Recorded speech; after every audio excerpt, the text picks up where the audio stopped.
ఇప్పుడు ఒక video post చేస్తాను, ఖచ్చితంగా చూడండి. అండ్ పక్కా లాస్ట్ వరకు ఈ వీడియో చూడండి, మీ అందరికీ ఖచ్చితంగా నచ్చుతుంది. చచ్చిపోయాడుగా, చచ్చిపోలేదా? సరైన నదిలో ఆత్మహత్య చేసుకొని చచ్చిపోయాడు కదా. మీరు అవతారం ముగించాడు అనండి, లేకపోతే నీళ్లలో కలిసిపోయాడు అనండి, మీరేం చెప్పినా చచ్చిపోయాడా లేదా మనిషిగా పుట్టిన తర్వాత? చనిపోయినటువంటి వ్యక్తికి జై ఎట్లా చెప్తారు సార్? మళ్ళీ జై శ్రీరామన్ అని చెప్తున్నారు, మీరు ఎట్లా చెప్తారు అసలు? జోహార్ శ్రీరామందాం, నాకు కూడా అభిమానమే రావడం అంటే. చెప్తారు అట్లయినా కూడా పోనీ. జోహార్ శ్రీరామందాం, చచ్చిపోయాడు కదా మనిషి. రాముడు జన్మించాడు, మరణించలేదు. రాముడు కౌశల్య గర్భాన పుట్టాడు, దశరథుని ఇంట్లో పుట్టాడు, అందరికీ తెలుసు, అందరూ చూశారు. జన్మించాడు కానీ మరణించలేదు.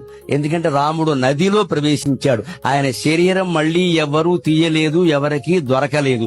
శరీరం దొరకనప్పుడు పోలీస్ స్టేషన్ చట్టం ప్రకారం మనిషి మరణించనట్టే లెక్క.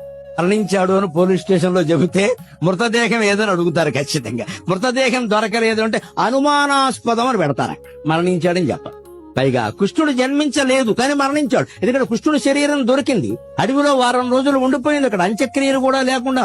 తర్వాత వెళ్లి అర్జునుడు దహనం చేశాడు దాన్ని. శరీరం దొరికింది కానీ కృష్ణుడు జన్మించలేదు. ఎందుకంటే ఏ శరీరం కృష్ణుడు రూపంలో మరణించిందో ఆ శరీరంతో జన్మించలేదండి కృష్ణుడు. మీరు భాగవతం మూలం చదువుకుంటే అర్థమవుతుంది.